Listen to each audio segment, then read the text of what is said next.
No dobrze. No więc tak. To mam takie tutaj rzeczy. Ono się samo robi? Samo się robi. Aha, bo ja mam taki duży fokus. No więc mam duży fokus. Ale że nagrywam to sterem, to mogę mieć większy fokus. Ciekawe, czy tam będą też ziarna, czy nie. Na nagraniu. Zobaczymy. Uwaga, Jarosław Kurczak napierdala 10 razy przybliżenie, a teraz odbliżenie.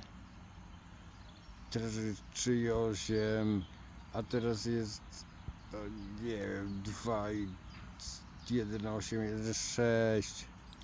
O, 1,6. Czy to się tak fokus sam się robi?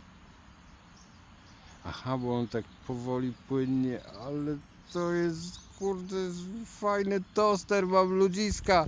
Tu termobnona pomarka i Jarosław Kurczak. Skarmiony w parku, karmił łabędzie i dla was piąstkę grał na tej gitarze.